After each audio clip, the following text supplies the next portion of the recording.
8. डर में लिपटा विश्वास जमीन पे पड़ी शिखा को आंखें फाड़कर देख रहा था। शिखा की आंखें खुली हुई थीं और उसका शरीर अकड़ा हुआ था।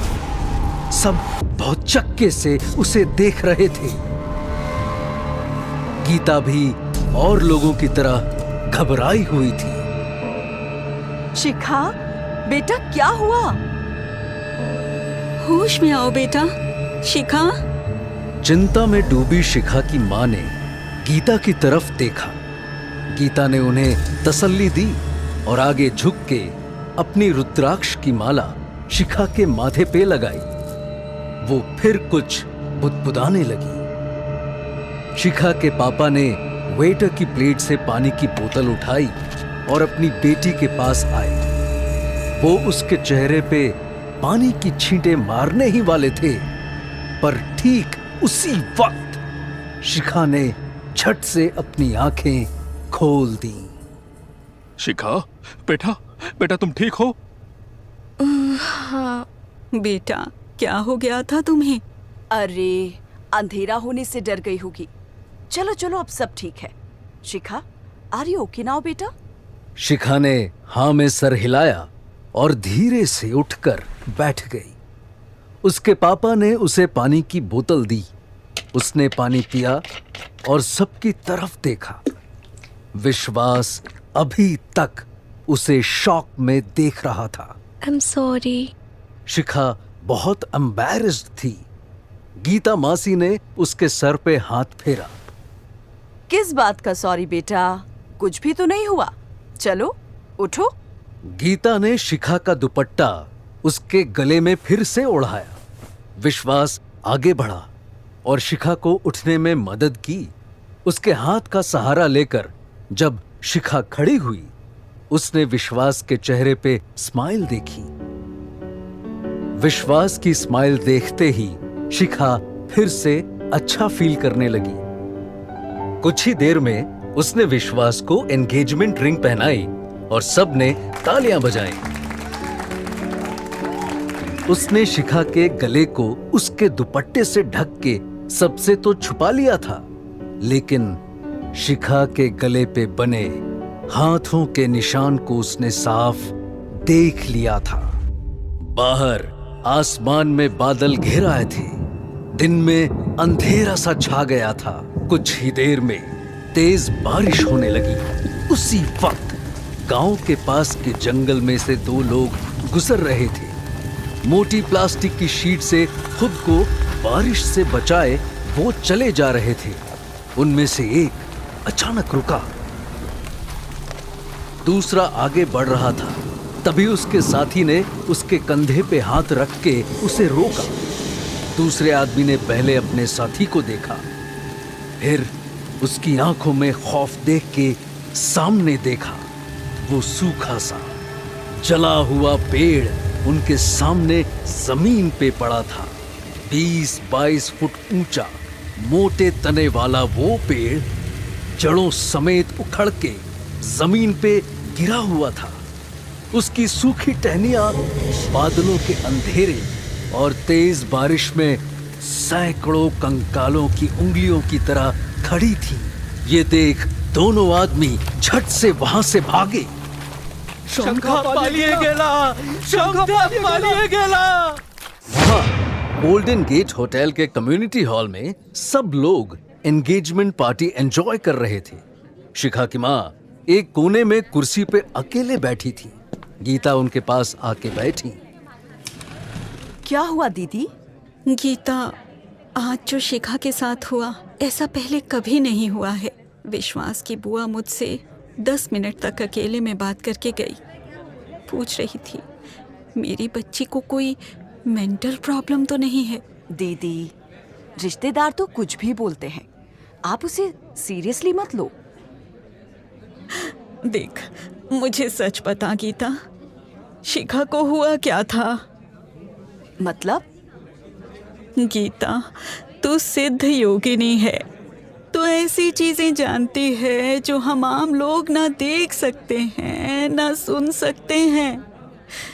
तो कभी ऐसी चीज से नहीं डरती, लेकिन आज शिखा को देख के मैंने पहली बार तुझे डरा हुआ देखा है। दीदी, मैं ऊपर वाले को मानती हूँ, पूजा पाठ करती हूँ। आप जो कह रही हो, तू अच्छी तरह जानती है मैं क्या कह रही हूँ। मेरा मन बहुत घबरा रहा है गीता। आज आज कुछ तो हुआ था। सच बता, तूने कुछ महसूस किया था क्या? वो गीता ने कोई जवाब नहीं दिया। बोलना गीता, बोलना। डोंट वरी दीदी, शिखा एक बहुत नेक दिल की लड़की है। उसके साथ सब अच्छा ही होगा, और मैं भी तो हूं ना उसके साथ। शिखा की मां ने कुछ नहीं कहा, बस कहीं दूर आंखें टिकाए देखती रही। गीता ने उनकी नजरों को फॉलो किया। उसने देखा कि दूर शिखा अपने फ्रेंड्स से घिरी हुई एक सोफे पे बैठी हुई थी। उसके चेहरे पे छपा डर मीलों दूर से किसी को भी दिख सकता था। बाबा और गांव का मुखिया जंगल में उस गिरे हुए सूखे पेड़ के सामने आ खड़े हुए। बारिश रुक चुकी थी। बाबा ने आगे बढ़ के पेड़ के तने को छुआ और आंखें बंद की। कुछ देर बाद बाबा ने आंखें खोली। अरे क्या हुआ बाबा? है क्या ये सब? कोई बड़ी मुसीबत आने वाली है क्या? बाबा चुपचाप कुछ देर खड़ा रहा, फिर धीरे से बुदबुदाया। वो यहाँ नहीं है। यहाँ नहीं है तो कहाँ है? बाबा की नजरें उठी और सामने पहाड़ी पे बसे होटल पे पड़ी। ठीक उसी वक्त गोल्डन गेट होटल के ऊपर आसमान में बिजली कड़की।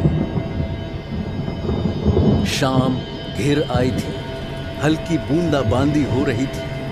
होटल के कमरे में शिखा आराम कुर्सी पे आंखें बंद किए लेटी थी। उसके माँ और पापा, गीता मासी और फ्रेंड्स सभी उसके करीब खड़े हुए थे। गीता ने उसके माथे पे हाथ रखा।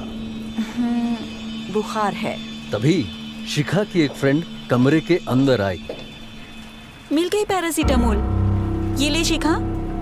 शिखा ने पानी के साथ मेडिसिन ली और उठने की कोशिश करने लगी। उसके पापा ने उसे रोका। अरे बेटा, तबीयत ठीक नहीं है तो आराम करो। नहीं पापा, इतने सारे गेस्ट आए हुए हैं, विश्वास भी मेरे बिना डिनर नहीं करेगा, और मुझे अपनी एंगेजमेंट डिनर पे डांस भी तो करना है। देखना जरा, बुखार में भी डांस की चाह कम नहीं हुई। मासी, मेरी पहली एंगेजमेंट है, नाचूंगी नहीं? शिखा की माँ ने प्यार से उसका माथा चूमा। हाँ हाँ बेटा, अभी दवाई ली है, थोड़ी देर यहाँ आराम कर, हम गेस्ट्स को बोल देंगे। तू तैयार हो रही है? आप लोग जाके गेस्ट्स को एंटरटेन करो, मैं यहाँ शिखा के साथ रुकती हूँ। हम थोड़ी देर में बाहर आ जाएंगे। वेल, मुझे आज रात सबके रहने का इंतजाम भी देखना है। चलो हम चलते हैं। बेटा तुम रेस्ट करो। When you feel better come out. हाँ पापा। शिखा के माँ और पापा कमरे से बाहर चल दिए। जाते हुए शिखा की माँ ने गीता को इशारा करके कहा कि शिखा का ध्यान रखे। गीता ने उन्हें तसल्ली दी। फिर गीता ने सबको इशारे से कमरे से निकलने के लिए कहा। कमरे में अब सिर्फ गीता और शिखा थे। शिखा गीता को देखकर मुस्कुराई। मासी, बस 5 मिनट आराम करके ड्रेस चेंज कर लेती हूँ, फिर चलते हैं। हाँ बेटा, कोई जल्दी नहीं है। शिखा ने टेबल पे रखी बोतल से थोड़ा पानी पिया। मासी, कोई कुछ कह तो नहीं रहा था ना मेरे बारे में? अरे क्या कहेगा, कुछ भी तो नहीं हुआ, इतना मत सोच बेटा। शिखा, मुझे बता, हुआ क्या था? तू चिल्लाई क्यों? कुछ नहीं मासी। मुझे नहीं बताएगी बेटा? मुझे अंधेरे में कुछ दिखा था। क्या दिखा? कुछ तो था, मेरे ठीक सामने, और वो जो भी था बहुत गुस्से में था। मेरा वहम ही होगा मासी, लेकिन मैंने ऐसा कभी कुछ पहले देखा ही नहीं। विश्वास का हाथ पकड़ा हुआ था, इसीलिए कॉन्फिडेंस था कि कुछ नहीं होगा। आई कुडंट ब्रीथ, मेरी सांसें रुक सी रही थी। वो पेनफुल सिसकियों की आवाज़, और फिर वो जो भी था वो चीखा और उसने मेरा गला पकड़ लिया। मुझसे विश्वास का हाथ छूट गया। मुझे लगा मेरी जान चली जाएगी। उसके बाद मुझे कुछ याद नहीं। जब मेरी आँख खुली तो मैंने आपको देखा। गीता ने शिखा के गले से दुपट्टा हटाया और देखा कि जो निशान वहां था वो अब काफी धुंधला पड़ चुका था। शिखा ने गीता को नोटिस किया और शीशे के सामने जाके अपने गले को चेक किया। ओह माय गॉड मासी, ये निशान! ये तुम्हारे हाथों के निशान भी हो सकते हैं शिखा। हो सकता है जब तुमने खुद का गला छुड़ाने की कोशिश की हो, ये निशान तभी पड़े हो। मेरे साथ ये क्या हो रहा है मासी? वो भी मेरी एंगेजमेंट के दिन। बेटा, कई बार हम परछाई से डर जाते हैं। ज्यादातर वो सिर्फ परछाई ही होती है।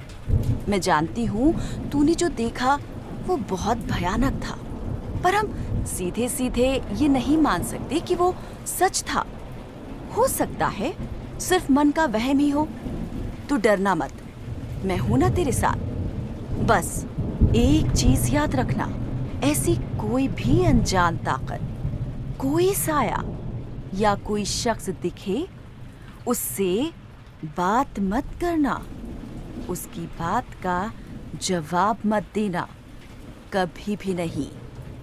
शिखा डरी हुई थी, लेकिन उसने हाँ में सर हिलाया।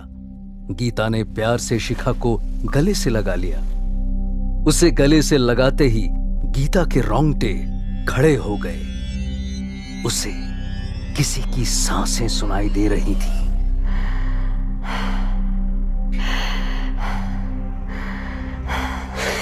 ये आवाज शिखा की कुर्सी के पीछे से आ रही थी। गीता ने सामने देखा, वहां कोई नहीं था। गांव में बाबा के घर के बाहर आग जली हुई थी। बाबा और मुखिया खाट पे बैठे चिल्लम पी रहे थे। मुखिया ने एक लंबा कश खींच के बाबा को चिल्लम पकड़ाया। बाबा, रात काफी हो गई है, मैं चलता हूँ। डरो मत मुखिया जी। अरे जंगल में जो कुछ आज हुआ है उसके बाद भी आप? इसीलिए कह रहा हूँ, आज रात देखना, चीखने की आवाज नहीं आएगी। क्यों? उसकी तलाश अब उसे कहीं और ले गई है। मतलब अब हमारा जंगल मुक्त हो गया? बाबा ने कोई जवाब नहीं दिया। वो आग में देख रहा था, जैसे सारे सवालों का जवाब वही था। उस रात शिखा अपने होटल के कमरे में लेटी हुई थी। उसे नींद नहीं आ रही थी। बुखार फिर से चढ़ गया था। उसने मोबाइल उठा के टाइम देखा। रात के 3 बज रहे थे। अंधेरे में मोबाइल की रोशनी उसकी आंखों को चुभने लगी, तो उसने आंखें बंद की और चुपचाप लेट गई। तभी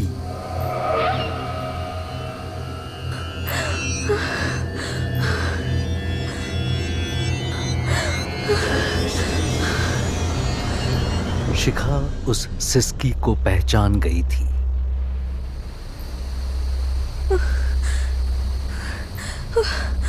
गीता मासी, मासी! कमरे के दूसरे बेड में गीता सोई हुई थी। उसने शिखा की आवाज नहीं सुनी। आवाज अब शिखा के कान के बगल से आने लगी।